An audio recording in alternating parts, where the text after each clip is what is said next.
kembali lagi dengan JJ Pro. Apa kabar? Semoga kita semua sehat sejahtera, diberkati Tuhan. Saya tetap menggunakan protokol kesehatan karena denda tidak pakai masker 250.000 di Provinsi Jawa Timur. Jadi hati-hati.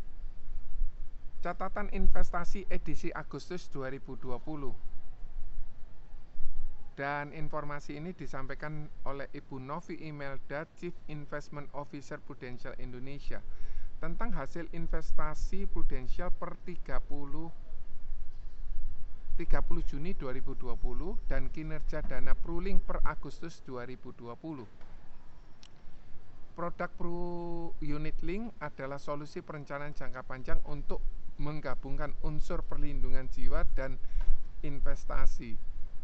Sebagian porsi investasi dibentuk dengan tujuan utama sebagai simpanan yang diharapkan dapat menjaga agar perlindungan jiwa dan kesehatan terus dapat dinikmati oleh pemegang polis. Kondisi pasar terus bergerak sesuai kondisi ekonomi tiap tahunnya, namun dalam jangka panjang investasi yang terbentuk berpotensi menjadi nilai tunai yang cukup untuk memastikan fondasi utama perencanaan keuangan tetap terjaga. Bagaimana hasil investasi Prudential Indonesia pada semester pertama 2020? Hasil investasi Prudential Indonesia pada laporan keuangan 30 Juni 2020 terkoreksi 9,2 triliun. Wow. Hal tersebut bukan realisasi kerugian investasi, akan tetapi hanyalah pencatatan laporan akuntansi atas harga pasar instrumen investasi yang terkoreksi, terutama saham sebagai imbas global pandemi COVID-19. Apalagi sekarang sudah diberlakukan PSBB di Jakarta ya, akan efek juga. Penurunan investasi sejalan dengan kondisi pasar saat ini dan akan berubah seiring dengan kondisi pasar yang akan datang. Oke, untuk indeks harga saham gabungan IHSG per 30 Juni 2020 ditutup pada level 4905,39 atau turun 22,13% dibandingkan posisi awal tahun 2020. Pada periode yang sama, Jakarta Islamic Index turun 23,53%. Sementara itu, pasar obligasi pemerintah juga sempat terkoreksi ketika COVID-19 diumumkan sebagai pandemi dunia oleh WHO.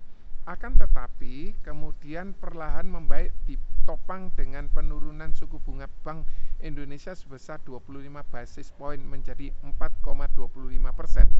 Serta kecenderungan investor berlindung pada aset yang dianggap lebih aman, seperti emas dan obligasi, sejalan dengan peningkatan kekhawatiran terhadap penyebaran COVID-19. Jadi orang-orang beralih ke emas dan ke obligasi. Dan dampaknya terhadap ekonomi.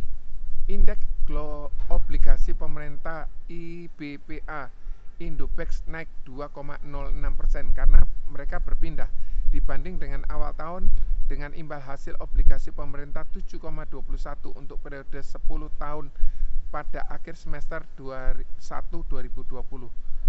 Kelompok dana investasi saham seperti Pruling Rupiah Equity dan Pruling Syariah Rupiah Equity Fund terkoreksi berturut-turut 22,5% dan 21,18% dibanding posisi awal tahun, sejalan dengan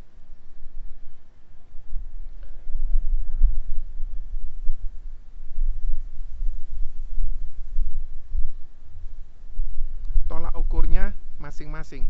Kelompok dana campuran seperti Pruling Rupiah Managed Fund terkoreksi 5,68%, sementara Pruling Rupiah Fixed Income Fund tercatat pertumbuhan positif 2,28 sejak awal tahun. Jadi banyak yang pindah ke Fixed Income Fund, sehingga Fixed Income Fund naik 2,28%. Bank Indonesia merevisi turun proyeksi pertumbuhan produk domestik bruto PDB 2020 menjadi kisaran 0,9 sampai 1,9 dari sebelumnya 2,3%. Ekonomi Indonesia diharapkan akan pulih pada semester 2 2020 dan kembali ke level 5-6% pada tahun 2021, ditopang dengan konsumsi domestik.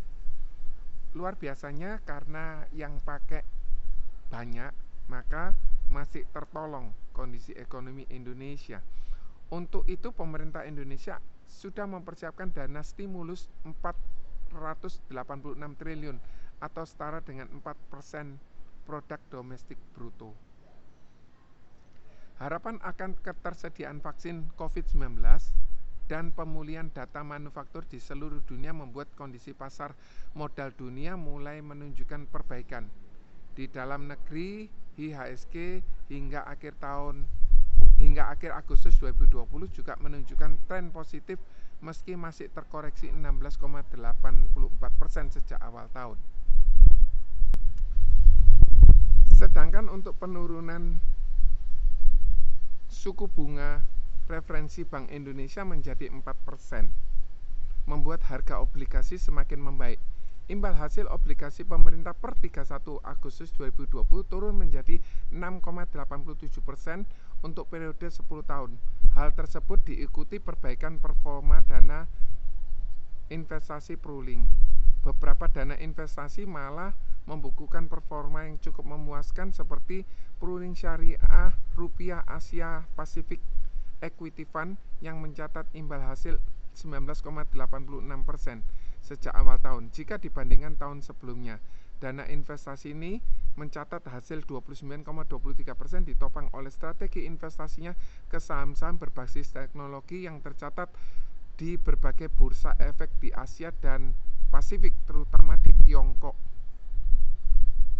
Berikut informasi terkait kinerja dana investasi pooling per 31 Agustus 2020. Jadi semoga bermanfaat ya Bapak Ibu.